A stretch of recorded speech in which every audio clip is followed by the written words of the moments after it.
I had a friend ask me like 4 years ago or something. He's like, "Hey, why are you doing what you're doing? Why are you putting your stuff out on social media?" And I told him, "You know what? I don't have an answer for that. But I do know one thing. In 5 years from now, I'm going to be happy that I did it as opposed to upset that I did."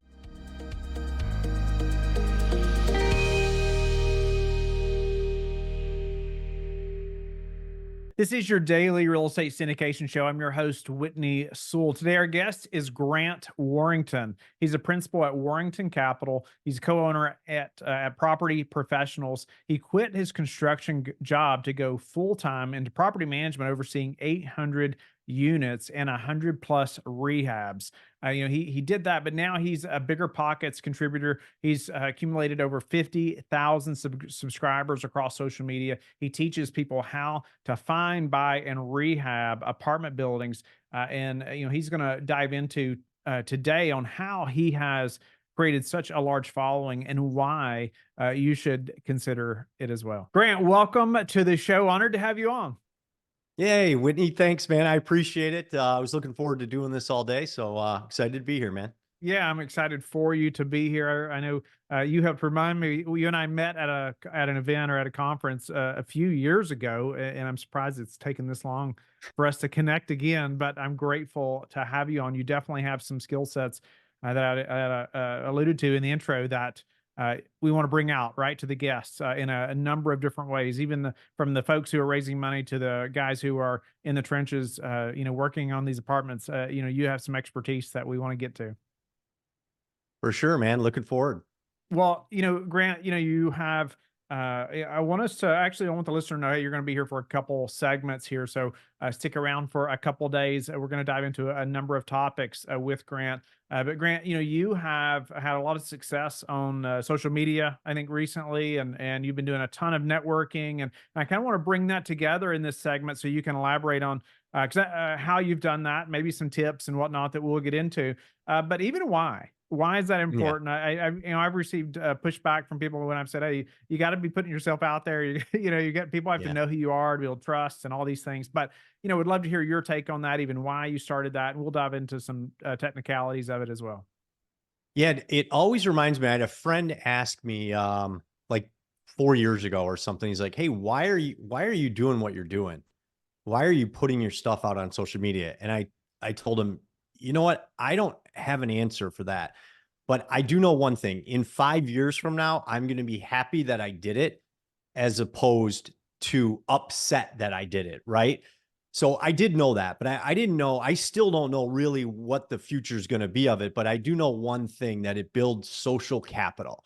So on Instagram, I have 35,000 followers right now. I make $0 off that, but it's social capital. What that means is, to me, like Ryan Pineda is, I'm friends with Ryan Pineda now. Now I paid to be in his program around him, and have some questions for him. But now him and I know each other, right? So that counts for something, right? And through my social media growth, Bigger Pockets reached out to me, asked me to be a contributor.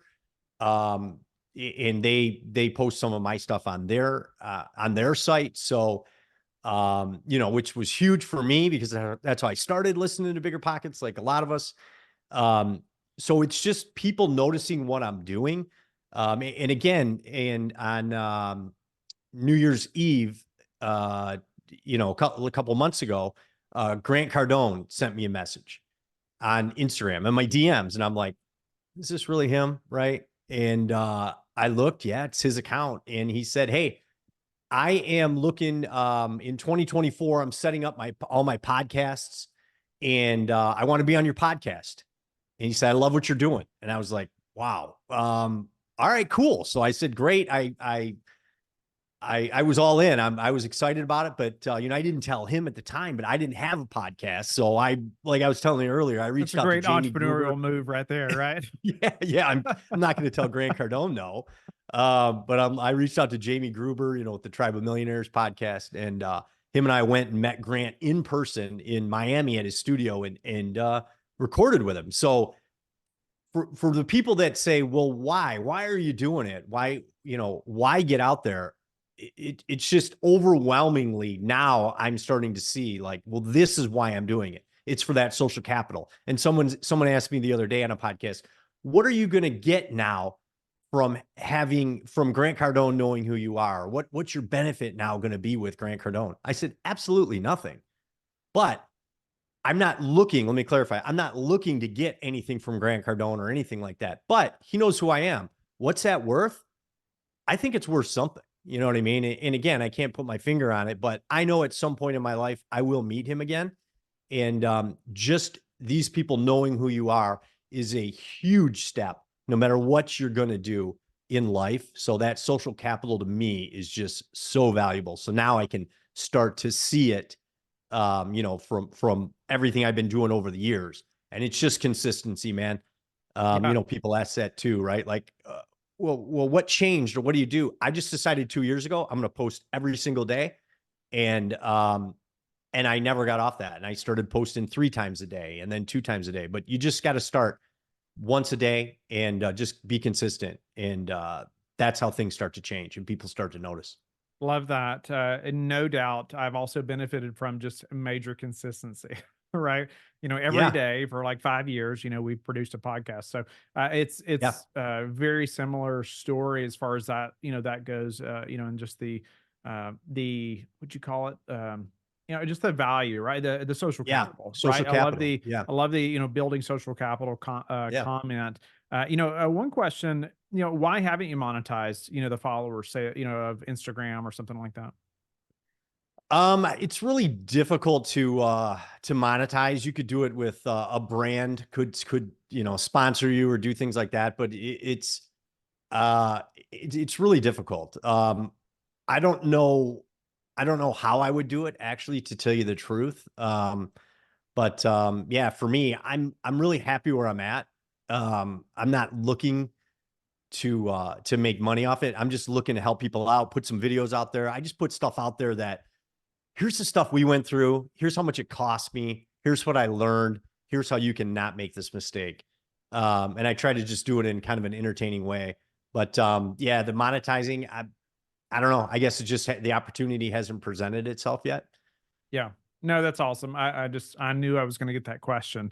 Yeah. Why haven't you? But no, that's great. And no doubt you're going to have more opportunities, even because more people are going to know you, right? Even just like Grant Yeah. Cardone or other people like him, right? That are going to want to be in your network because of your reach, right? Or your influence initially, but then they're going to get to know you and hopefully, right? You never know what kind of partnerships or things can Sure. happen, after that. But one thing's for sure, if they don't know you, it's not going to happen. For sure. And I mean, look at Brandon Turner, for example, right? He's raised how many millions of dollars through his network on social media.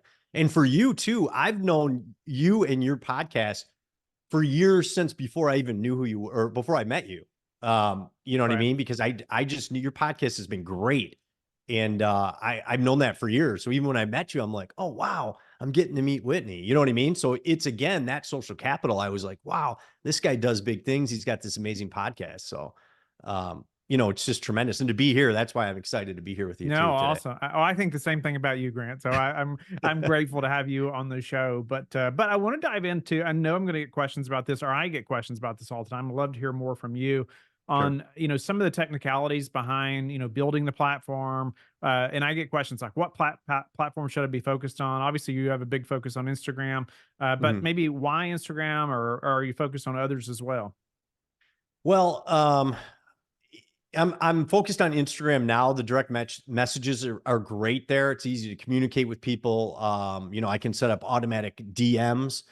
So for anybody out there, you want to grow your email list, right? That should be everyone's goal. So I created a lead magnet, and what that is that's something I give away for free to people. I shoot a video and I say, direct message me or DM me the word best, BEST. And when they do that, that signals through ManyChat. That's an app. They'll DM me that word, and ManyChat will send them the link to my lead magnet, and then they'd have to put their email in. And they get a free, one of my free tools, and I get their email and they're in my system. So that's a great thing with Instagram. But what I do and how I started is I just started with my phone. So, I have a nice camera. I have lights. I have all kinds of different things now, but I just started with my phone, and that's what people should do. I suggest Instagram, and you just shoot a video, but then put it on all the other platforms. Put the same video on all the other platforms, and that's how I started out. I'll put it on Instagram. I put it on Facebook. I put it on TikTok. And then I would share it as long as I wasn't plugging anything. I'd share it in the Bigger Pockets group. I'd share it in other groups that I thought that it might be helpful. And and that's what I suggest. So, you shoot one video and you just share it to every platform. And Instagram's where it's really taken off the most, and that's probably why I focus on it there the most too.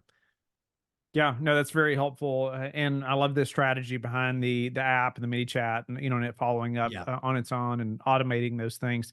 Speak to the content creation piece. A lot of people get Mhm. held up on, well, I don't want to be in front of a camera, or hey, what do I Yeah. have to say? You even mentioned, 2 to 3 pieces a day.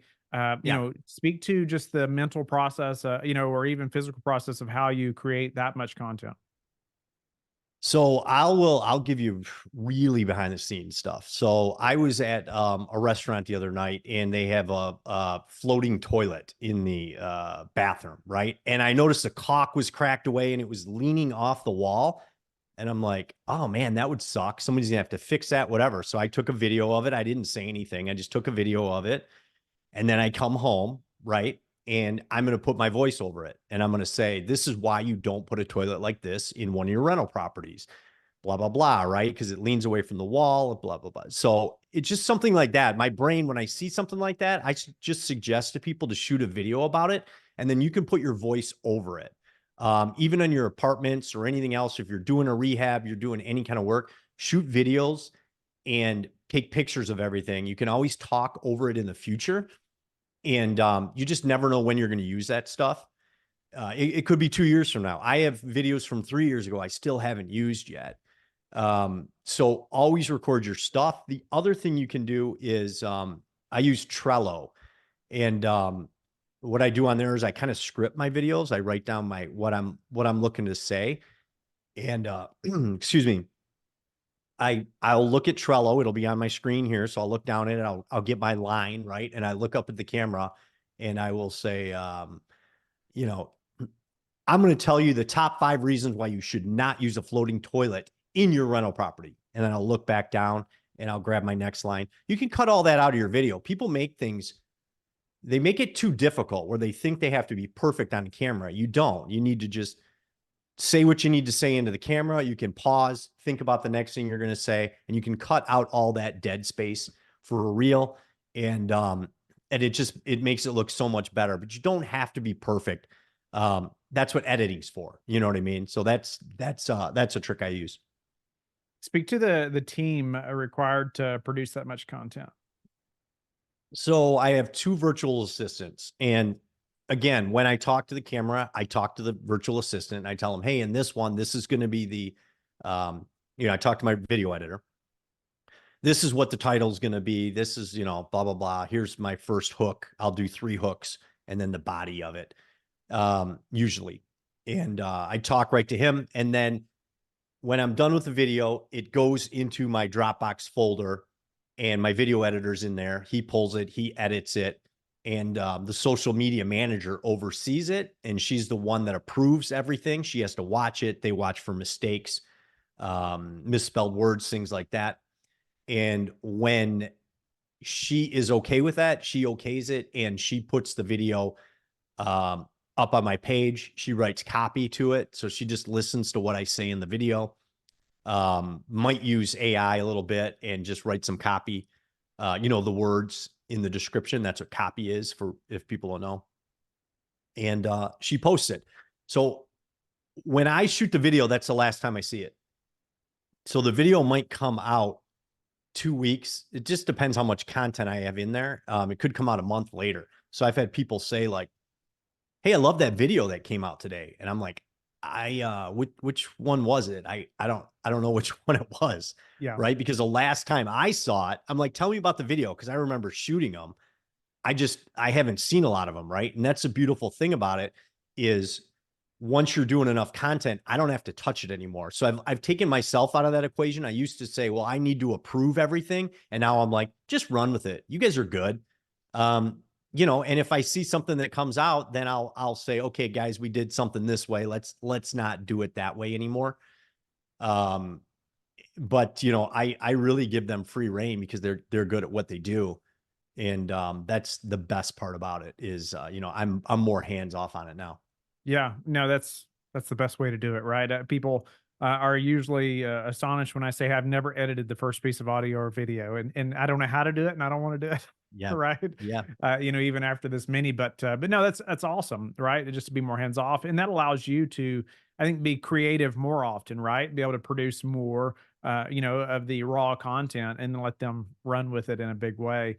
You know, speak to the time spent. You know, how much time Mhm. is focused on that kind of content? Well, one thing I do is I have a notes app and or in Trello, I'll pull that up. Anytime I have an idea like that or I shoot a video, I'll just put it in my note. If I see molding or I see something that catches my eye and I'm like, oh, I could do a video on that. I'll put it in my notes and it just sits there. And then you know, beginning of the week or whatever, I'll try to edit like 5 videos, usually 15 a week. I try to do like 5 on Monday, 5 on Wednesday, and maybe 5 on Thursday. Um, and then I will shoot 15 videos on Friday. Um, so really editing them and thinking, I'm always thinking of the videos, but kind of putting my mind to it and just putting some words to paper. That takes a little bit longer. But shooting the videos, it takes about an hour to shoot 15, maybe an hour and 20 minutes. So it doesn't take long. I just do them right one after the other. The hard work's been Um, done at that point. yeah. And, you know, like here's another little, the background here, you can see I can change my colors, right? So it just looks a little different. Maybe change my shirt if you're shooting all those videos in one day. Just so it doesn't look repetitive when they all hit your feed, right? So you just kind of change it up a little bit. But yeah, the hard work's done. Shooting them, you just shoot them right in a row. So and this is my full-time job, right? I mean, it's this content creation. And then, you know, I have a course that in coaching, that's my full-time job. So, that's the beautiful thing about it, but you can make time you can make time for anything that's important. You know, we always do. That's right. Whatever's most important to you is what you make time for, right? Yep. Yep. Exactly. To say the least. Yeah. Any thoughts on how you know, we were talking really ultimately about networking here, right? You know, and Mhm. extending your reach and meeting new people, in the value of that. Any other ways that that you've recently grown in networking or meeting the right people, or you know, whether it's through the social media platforms or not, but what's been, because that changes over time, right? As you grow as an entrepreneur, the first ways you were networking are probably not the same ways you're networking 5 years No. later, right? And same Yeah. people or groups. So what does that look like now for you? Well, networking is huge for me. I just put a picture up the other day of two guys in there, and again, one was Jamie Gruber that we both know, and I met Jamie through networking in 2019. It's just it's just incredible. Again, I go to video editing, content creation. I'm in GoBundance. That's where I do a lot of my networking. That's a lot of high level. It's a high level men's networking group, and that's where I meet. That's probably my strongest networking point. That's a paid networking thing, and and really everything I go to that's paid, that's where the most value is. Because a lot of the free stuff, you get a lot of tire kickers and you get a lot of that there, which is fine. That's how I started out. But once you start breaking into those paid groups, you meet a lot of people that are doing things at a much bigger level. I met this woman at an event just last month, and she is the private money lender for a real estate investor and content creator that we probably all know. And I was blown away. And here I am having a chat with her, and she's like, "Yeah, I'm the one that lends him the money." And it's just like, wow. But again, it was a paid event, and I hit it off with her. It was a great conversation. Her and her husband were there. So it's just, when you go to these and you put yourself out there and you pay to play at these things, you meet some really, really amazing people. Yeah, I could not agree with you more. And that's a progress or a transition you go through, right? You know, as you progress as an entrepreneur, and then you, it's even a learning thing, I think, as well. Initially you think, well, I'm not going to spend that much money to go be a part Yeah. of a group, but that is such a mindset shift that needs to happen as soon as possible, right? Because that is exactly what you said. And GoBundance, and just so listeners, I have been one time, and actually I hosted a number of shows a few years ago. That's when Grant and I first met, Yeah. for GoBundance or with GoBundance, and that was part of the podcast a few, 2 or 3 years ago. But man, that was a great event, and I probably will join in the future and GoBundance. But there's other groups like that that I've been a part of, and you almost want there to be about an expense, right? A cost, because it does Yeah. weed out the tire kickers, like you mentioned. Um, are there other groups that you recommend? I get asked that all the time. You know what? I will, but I do want to say this because I remember listening to podcasts in the beginning and being like, oh yeah, that's great. Great for you to say that. I don't have the money to join that or That's whatever. right. I want people to know, um, I never did either. So in the Yeah. beginning, I was the same way. So somebody's listening to that being like, oh yeah, great for you, but I can't do it. Well, I was the same way. I didn't have the money. I didn't join. It took me years to get to this point. So I just tell people, have it on your radar. If you can't do it now, I understand. Have it on your radar. I joined GoBundance and I had to put it on my credit card and pay it off every month a little bit. And then the next year it came up again and I had to do the same thing. But just put it on your radar that this is what you need to do. And those are the rooms you need to get into. So I just want to say that because I remember getting pissed off hearing that stuff when I started. But I local Facebook groups. So like in Michigan, I was in Metro Detroit Real Estate Investors. It was a local Facebook group. It was fantastic. It's still running. So if you're in the Michigan area, I suggest you join that. But those have been very valuable groups for me. So again, that's a free one, but there's a lot of guys in whatever, wherever you live, there's a group. Your local RIA, um, anything you can get. Go to meetup.com, right? You can go to Bigger Pockets and see what groups are in your area. And if you don't have one, create one. I mean, it really is that simple, and people will come because there's so many investors out there that want to network. As we're thinking about even the social media stuff, to growing your network, to growing as a real estate investor, all these things, even paying money, right, to be a part of a group. The same kind of mindset often applies to when people think about coaches, right? And so, Yeah, or hiring a coach, paying for somebody like that to help you. And it's such wrong thinking, right? And I had yeah, to go through that as well early on, and it was some of the best money I ever spent, right? And yeah, has been, right? It's short. I mean, it's been such a quick, it sped my path up in a big way in so many areas of my life now. The more times I hire a coach for different things. But I wonder about you, like where have you, seen areas in your life, hey, I need a coach for this, or yeah. I've paid, been willing to spend money for this type of thing.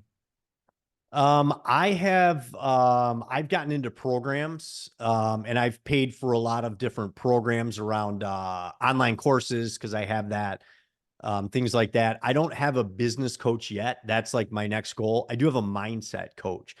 And that has been tremendous just to help me with the way I think, how I react, how I look at money. I had to get over a lot of things. I was a blue collar construction worker. My whole family was like, I didn't know people that owned real estate. We didn't go to college, it just wasn't in the cards. And I had a lot that I had to get over, and having that mindset coach has just been tremendous. But I have a lot of friends that have business coaches. In fact, I got a guy's visiting us here and staying with us this week. And he pays his coach $20,000. And he was telling me just some of the impact it's had on his business. It's like tripled his revenue. And it's just incredible. I mean, so that is my next step, because just like you said, we all need them. And it's just have it on your radar. But that's on my radar, and that's what I need. I need a business coach just to help me get to the next level too, because there's things I don't see, and I need somebody to point that out to me. Yeah, having somebody that's been there, done that, but that can look in and just ask some good questions just shifts things for you that you haven't seen before, just like you're talking about. It's Yep. yeah, it's so worth the investment. So worth the investment. Well, Grant, anything else you would leave us with on, say, social media, how you've done that so well, or anything that we've talked about around networking before we have to end this segment? I would just say consistency. Just start making videos, but just be consistent. Post a video every day, but shoot them, shoot 7 videos in one day and then post them throughout the week. So don't overwhelm yourself. But I would say start, because it's just tremendous, and you'll see things start to change with consistency. And so, thank you so much. Tell the listeners how they can get in touch with you and learn more about you. Yeah, you can find me on Instagram. That's the best way, at Grant Warrington. I'm all over social media, YouTube, everywhere, but at Instagram, at Grant Warrington. You can send me a DM there. And the Apartment Buying Blueprint, that's my course. You can click the link in my bio on Instagram and you can find it there, or apartmentbuyingblueprint.com.